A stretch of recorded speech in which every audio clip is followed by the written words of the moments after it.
les archanthropiens, etc. Donc la question des débuts de l'humanité est devenue de plus en plus compliquée. Ce qui fait qu'aujourd'hui, on ne peut plus du tout savoir à quelle date, même approximative, a débuté l'humanité. Et à cette question de date se pose une autre question, c'est à partir de quand peut-on parler d'humanité? Il y a une série d'espèces, vous voyez, les synanthropes, etc., une série d'espèces qui se développent les unes après les autres, qui vraisemblablement vont cohabiter pendant un certain temps.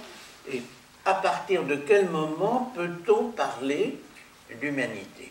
Et qu'est-ce qui distingue vraiment l'homme des autres animaux? Alors, ça, c'est une question éminemment philosophique et qui a toutes sortes de réponses différentes. Il y a un certain nombre de symptômes très, très importants d'activité. Alors, il y en a deux essentiels.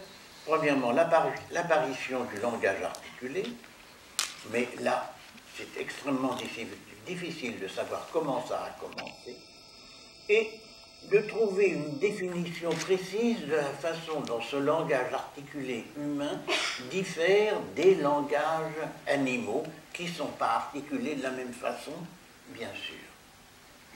Et puis, il y a évidemment la conquête du feu, le moment où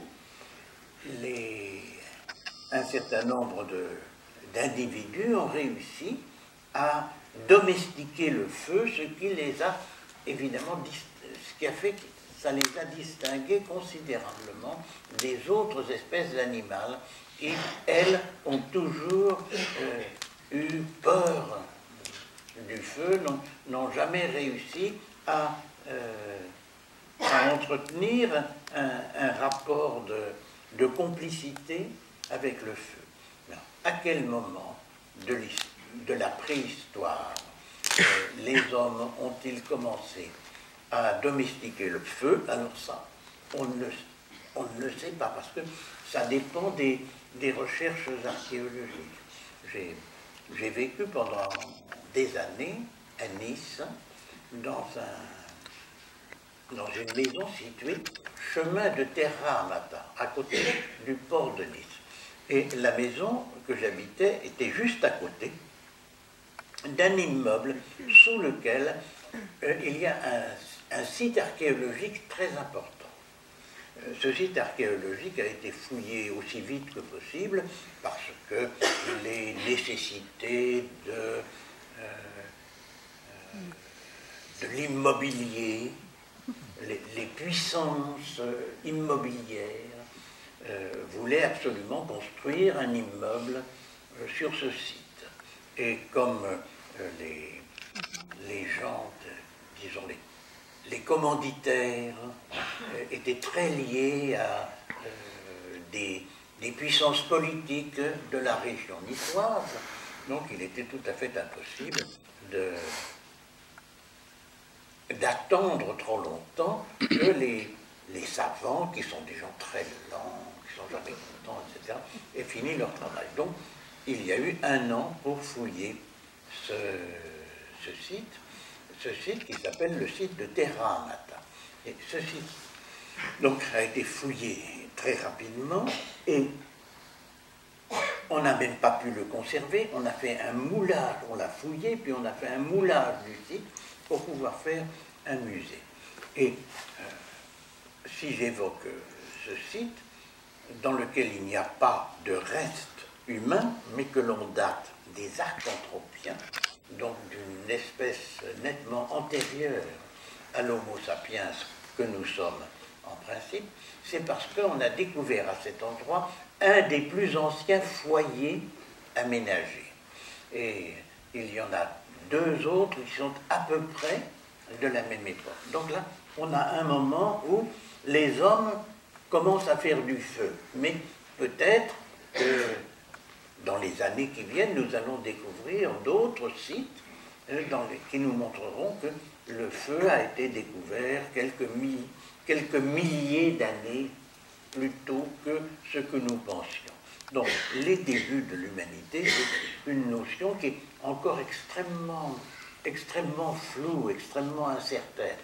Nous avons des notions de plus en plus précises sur l'évolution de l'humanité dans certaines régions, avec l'évolution de l'outillage, par exemple, l'évolution des installations, etc.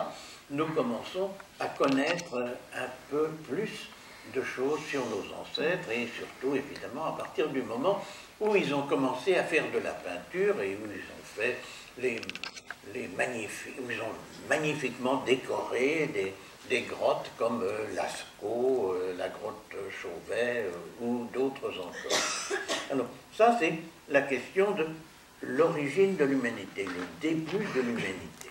Donc, et comment définissons-nous cela? À partir de quel moment, disons-nous, il y a de l'humanité? Et est-ce que l'on peut dire qu'il y a une coupure absolue entre l'humanité et ce qu'il y avait avant? Ou bien est-ce qu'il y a toutes sortes d'intermédiaires? S'il y a toutes sortes d'intermédiaires, c'est intéressant parce que ça nous permet disons, de nous sentir moins seuls à l'intérieur de la nature. Ça nous permet de voir qu'il peut y avoir chez les animaux des esquisses de langage et qu'on pourrait peut-être, à un moment donné, réaliser ce rêve très fort de l'humanité d'être capable de parler avec les animaux. Nous sommes déjà un peu capables de parler avec les animaux parce que dresser des animaux, c'est apprendre aux animaux à répondre à un certain nombre de signes que nous leur faisons. Ça peut être des signes vocaux ou bien ça peut être des gestes. Et donc, la domestication et le dressage des animaux, c'est une façon d'amener les animaux à répondre à notre langage. Et lorsqu'on vit ainsi avec des animaux, on devient capable de répondre soi-même aux signes que les animaux émettent vers nous. Alors, et là encore, c'est une question qui est très très controversée, alors que nous savons très bien depuis très très longtemps qu'il y a le moyen de domestiquer les animaux, l'étude de la façon dont le sens passe dans une conversation entre un animal et un homme est quelque chose qui a été extrêmement peu étudié et qui reste très, très obscur, et donc nous pouvons compter sur de grands progrès dans ce domaine. Prenons un exemple tout bête. Il y a beaucoup d'hommes qui aiment la compagnie des chiens. Et les chiens répondent à certains mots. Et on peut habituer des chiens à répondre à un certain nombre de mots. Alors, il y a des gens qui s'imaginent que les chiens ne répondent qu'à leur nom. Et que pour le reste, le langage humain est pour eux une espèce de musique d'ailleurs qu'ils apprécient beaucoup, et ils sentent très bien la différence qu'il y a entre les intonations. Ils sentent la différence qu'il y a entre les paroles gentilles et les paroles méchantes. Mais est-ce qu'un chien est capable de répondre à un assez grand nombre de mots? Eh bien, on dit en général que les chiens, ça c'est la thèse habituelle maintenant, les chiens sont capables de répondre à une vingtaine de mots. Et si on change, alors ils ont un vocabulaire d'une vingtaine de mots, mais si à partir d'un certain moment, il y a un mot qui n'est plus employé, on peut le remplacer par un autre. Oui, on va leur dire assis, couché, etc. Des mots comme ça, ils vont répondre à ces mots. Mais il y a des chiens, on a découvert qu'il y avait des chiens qui étaient capables de mémoriser beaucoup plus de mots que cela. On les dresse, par exemple, à dénicher des objets. On cache des objets et chaque objet est désigné par un mot. On leur dit casserole ou bien chapeau. Et ces objets sont dispersés, ils peuvent être cachés même. On demande aux chiens d'aller chercher le chapeau. Et certains chiens sont capables d'aller chercher le chapeau, et comme des chiens sont capables d'aller chercher des gens qui sont ensevelis sous la neige, etc., etc. Et là, on n'a même pas besoin de leur parler pour ça. Mais donc, dans ces objets, là, ces recherches d'objets, donc on a découvert que certains chiens étaient capables de mémoriser près de 150 mots. Oui, ce qui montre bien à quel point nous sommes ignorants, même dans une relation aussi simple, hein, aussi ancienne, aussi habituelle que celle de la relation entre l'homme et le chien. Alors, donc, la question qui se pose vraiment, c'est qu'est-ce qui fait qu'il y a le début de l'humanité? Et est-ce que ce début est brusque ou est-ce que ce début est progressif? Alors, on peut dire, selon l'idéologie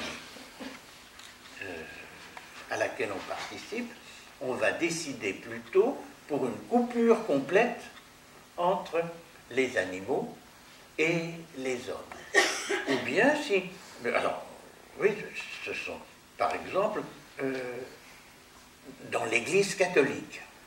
Dans l'Église catholique, on décide qu'il y a une différence complète entre les hommes et les animaux, parce que l'homme a une âme éternelle et les animaux n'ont pas d'âme. À partir de quel moment est-ce qu'on commence à avoir une âme éternelle? Bon, il y en a d'autres qui disent l'âme éternelle, c'est pas du tout certain. Et par conséquent, ça change le regard que nous pouvons avoir sur les débuts de l'humanité. Et peu à peu, les hommes ont évolué, se sont mis à développer des civilisations, et peu à peu, on a eu ce concept de l'ensemble de l'espèce humaine. On s'est dit, ben voilà, il y a beaucoup d'hommes qui sont sur la Terre, qui appartiennent à différents peuples. Est-ce qu'on est capable de dire des choses sur l'ensemble de l'humanité? Et évidemment, là, nous nous trouvons confrontés à tout le problème de l'histoire de la découverte des autres hommes. Parce que, au temps préhistorique, les hommes étaient assez peu fixés. C'était des nomades, vraisemblablement, des nomades quand même fixés à l'intérieur d'une certaine zone, mais qui ont changé de région au cours des siècles ou au cours des millénaires. Et pendant la période historique, nous avons assisté à la découverte de nouvelles humanités. Et ça n'a pas été si facile d'ailleurs, parce qu'il y a eu tendance de considérer que ces gens qu'on ne connaissait pas auparavant n'étaient pas vraiment des hommes, ne faisaient pas vraiment partie de l'humanité. C'est ce qui s'est passé au moment de la découverte de l'Amérique. La découverte de l'Amérique a été une surprise complète, parce que dans l'Antiquité, personne n'avait parlé de cela, et surtout dans la Bible, et cette Bible que l'on considérait comme une révélation divine, il n'y avait absolument rien qui suggéra même qu'il y eut ainsi un nouveau monde de l'autre côté de l'océan. On considérait que le monde était divisé en trois parties, il y avait les trois parties du monde, ces trois parties qui étaient autour de la Méditerranée. Ça, c'est la vision de notre Antiquité classique et de notre Moyen-Âge. Autour de la Méditerranée, il y a trois parties du monde qui sont l'Europe, l'Asie et l'Afrique. Et ça, cette répartition, c'était quelque chose à quoi on était habitué. on a mis très longtemps à s'apercevoir que l'Asie était beaucoup plus grande que ce qu'on croyait, que l'Afrique était beaucoup plus grande que ce qu'on croyait. Et lorsqu'on a découvert l'Amérique, c'était une telle surprise que, au début, on n'a même pas compris qu'on avait découvert un nouveau monde. Christophe Colomb, qui a été vraiment le découvreur de ce nouveau monde, peut-être qu'il y a quelques pêcheurs basques, et puis il y a certainement quelques Islandais qui sont allés dans ce nouveau monde auparavant, mais ça n'a eu aucune espèce de répercussion sur la façon de voir l'ensemble de la Terre. Donc Christophe Colomb n'a jamais compris qu'il n'était pas arrivé en Asie. Il voulait arriver en Asie, il a cru qu'il était arrivé en Asie, dans des nouvelles parties de l'Asie, il n'a jamais compris qu'il avait découvert un nouveau monde. Et ça, c'est quand même une des plus belles histoires qui soit, hein, parce que découvrir l'Amérique sans s'en apercevoir, c'est magnifique. Donc ce sont ses successeurs qui, peu à peu, se sont rendus compte qu'il y avait un autre océan de l'autre côté de l'Amérique, qu'on a appelé l'océan Pacifique, et que c'était une quatrième partie du monde. Mais cette quatrième partie du monde, c'était très difficile de la loger à l'intérieur de ce que l'on pensait auparavant. Et dans cette partie du monde, il y avait des animaux, des plantes, etc. Et il y avait aussi des gens, des hommes que l'on appelait des Indiens, parce que l'on croyait que, au début, on croyait qu'on était arrivé jusqu'à la Chine et peut-être jusqu'à l'Inde. Donc, c'est pour ça que les habitants de l'Amérique, on les appelle les Indiens. Eh bien, d'abord, on a trouvé que oui, ça devait être des hommes. Mais à partir du moment où la colonisation s'est développée, la question s'est posée de savoir si les Indiens étaient vraiment des hommes. Et donc, si les Indiens avaient une âme. Les Européens avaient une âme éternelle, mais les Indiens, ça, on n'en était pas sûr du tout. Et c'était intéressant parce que s'ils n'avaient pas d'âme, on pouvait les considérer comme des animaux. Et donc, on pouvait les utiliser comme des animaux. Mais certains Indiens avaient des civilisations magnifiques, très troublantes, et ils ne se laissaient pas faire si facilement. Ils se sont laissés faire par les maladies que nous avons apportées d'Europe. Et d'ailleurs, il y avait des maladies américaines qui sont revenues en Europe et qui ont fait des quantités de ravages. Par exemple, la rougeole a détruit les Indiens et les Indiens, en réponse, nous ont apporté la syphilis. L'histoire de la médecine est tout à fait passionnante pour comprendre ce que c'est que l'humanité. Alors, donc, il y a eu des discussions très sérieuses dans des conciles pour savoir si les Indiens avaient une âme et par conséquent s'ils faisaient partie de l'humanité. Et peu à peu, on s'est dit, non, quand même c'est des hommes un peu spéciaux, mais ça doit être des hommes quand même. Et donc, il faut les évangéliser. Il faut envoyer des missionnaires, il faut les baptiser, etc. Il faut les délivrer de leurs erreurs abominables qui se sont développées dans ce pays dont la Bible n'avait jamais parlé. Alors, bon, on a admis peu à peu que c'était des hommes, mais on a toujours été troublé parce que, ou bien c'était une espèce de paradis terrestre qui s'était développé en dehors de la corruption de l'Occident méditerranéen, ou bien alors c'était le pays du diable. Et les civilisations précolombiennes ont été considérées comme des civilisations diaboliques, évidemment à cause de l'importance des sacrifices humains. Et les missionnaires qui sont arrivés, qui ont vu que les Aztèques, les Incas, etc., pratiquaient les sacrifices humains, ont été absolument horrifiés, et parce que ça leur a rappelé qu'à l'intérieur même de leur propre religion, la notion de sacrifice humain était absolument essentielle. Ces prêtres célébraient la messe tous les jours. Et en célébrant la messe, ils pratiquaient l'Eucharistie.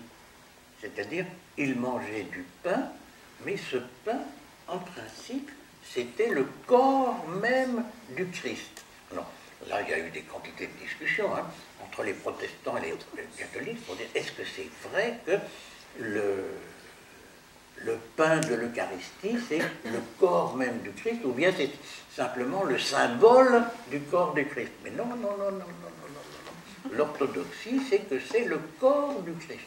Et puis, le vin devient le sang du Christ. Et alors, on s'aperçoit avec terreur qu'à l'intérieur même du christianisme, eh bien, il y a de l'anthropophagie, et que l'on se met à boire du sang. Et il y a, vous voyez, les religions amérindiennes proposaient au christianisme un miroir diabolique. Et donc, on s'est demandé, est-ce que vraiment ce sont des hommes? Et peu à peu, oui, c'était des hommes. Mais on a commencé par essayer de les exterminer parce que c'était le plus simple.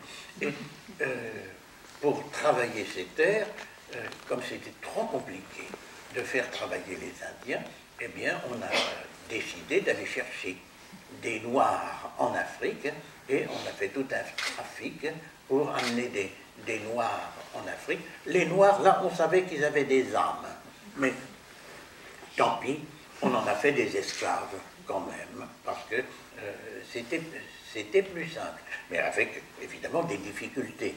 Les Noirs sont des hommes, mais pas tout à fait. Enfin, ce sont des descendants d'un des trois fils de Noé qui a été pas très gentil, qui s'est moqué de son père. Cam, vous savez, les trois fils de Noé, Sem, Cam et Japheth, alors, qui sont les ancêtres des trois races des trois parties du monde ancien. Japheth pour l'Europe, Sem, les peuples sémitiques, l'Asie, et puis Cam, l'Afrique. Et donc, comme Cam s'était moqué de son père, parce que son père, qui avait inventé la vigne, en avait un peu abusé, alors il a été maudit par son père, maudit par Dieu, et il a eu la peau noire. Ses descendants ont eu la peau noire à cause de cela. Et donc, c'était une raison pour excuser un peu l'esclavage des Noirs. Donc, nous avons, quand l'humanité commence-t-elle, qu'est-ce qui appartient vraiment à l'humanité?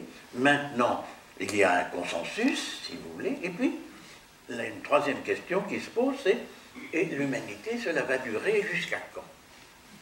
Est-ce que l'humanité, c'est le dernier état de la nature?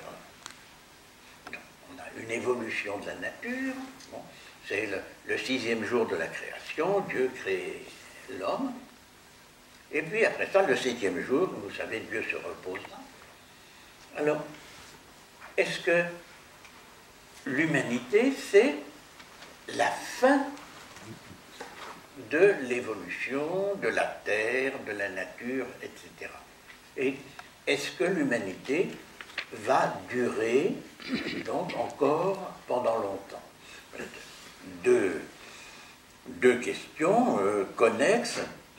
Quelle va être la durée de l'humanité? Et est-ce que quelque chose d'autre va succéder à l'humanité? Ça, que quelque chose d'autre succède à l'humanité, c'est le thème nietzschéen du surhomme.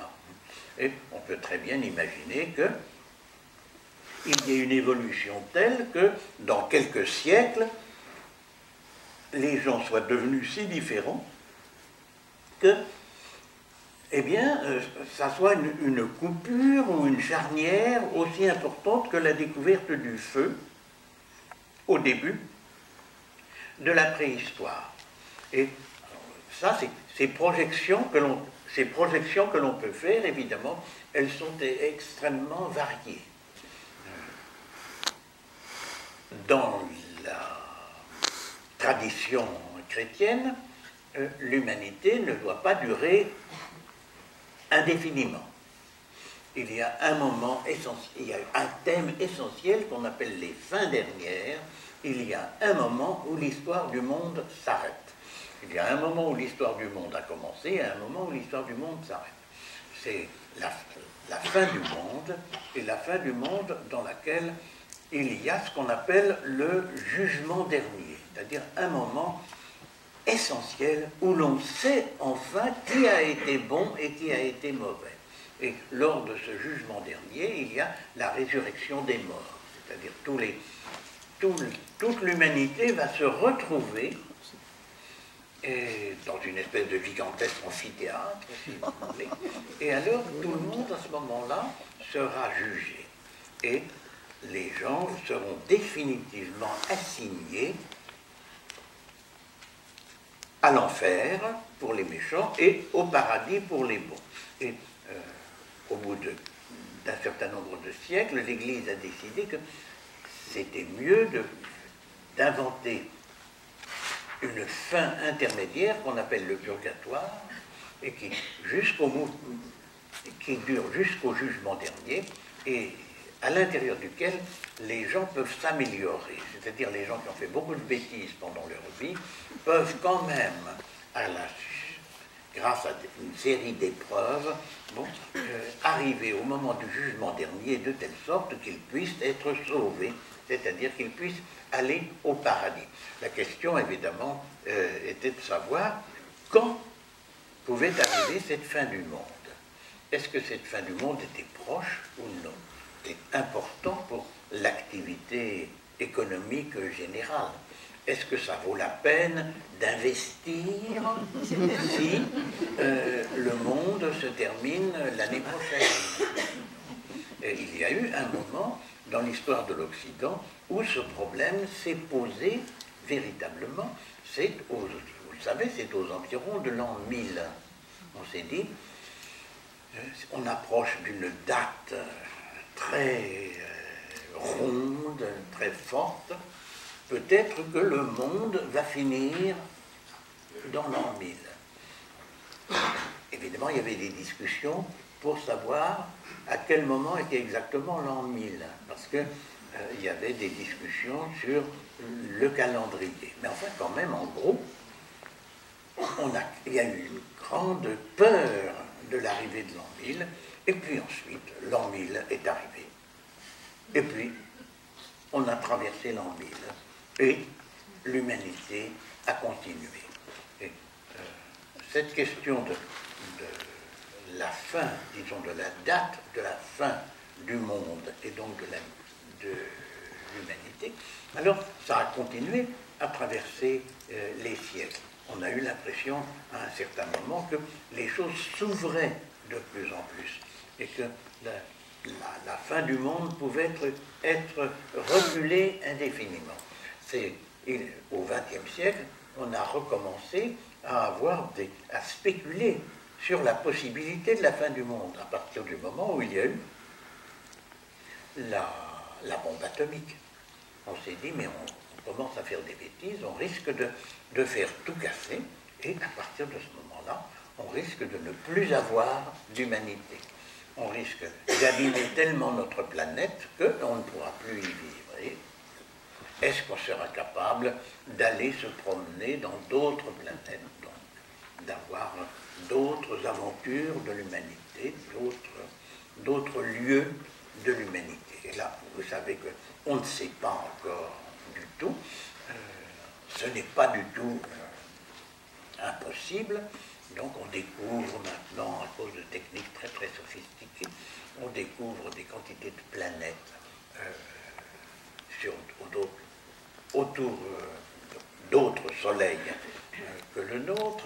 Peu à peu, ces planètes, on découvre des planètes qui semblent de plus en plus habitables pour une humanité de du genre de la nôtre, bon, et nous verrons bien si nous réussissons un jour à découvrir d'autres demeures pour l'humanité, et si nous réussissons à découvrir des gens que nous trouverons et qui ressembleront plus ou moins à des hommes.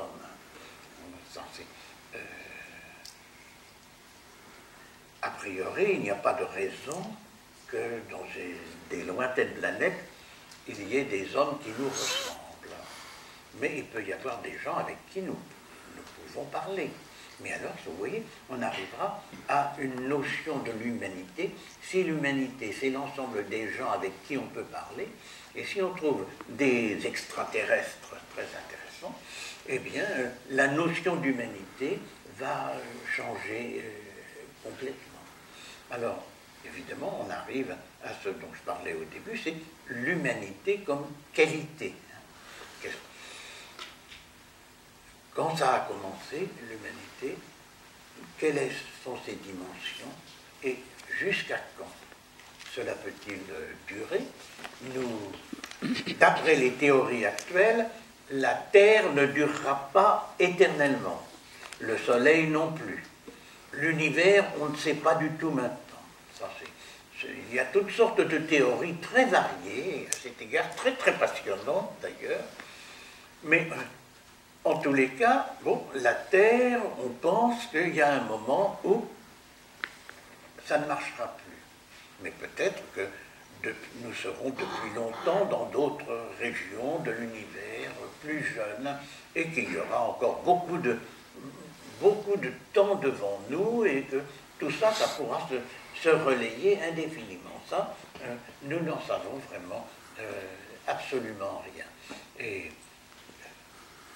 nous ne savons pas du tout, donc nous connaissons à peine à entrouvrir le voile qui couvre la sphère céleste, qui couvre le ciel qui est au-dessus de nos têtes. Nous savons très peu de choses sur tout cela, et les progrès qui ont été faits dans ces dernières années sont absolument considérables. On découvre des choses tout à fait surprenantes, qui sont aussi surprenantes que l'existence de l'Amérique à la fin du XVe et au début du XVIe siècle. Vous savez, il y a pour cette question de voyage interplanétaire, il y a un grand savant qui s'appelle Enrico Fermi, qui a cru résoudre la question en disant il est évident que le voyage interplanétaire est impossible, parce que si le voyage interplanétaire était possible, comme il doit y avoir des quantités d'autres civilisations, eh bien, et que certaines de ces civilisations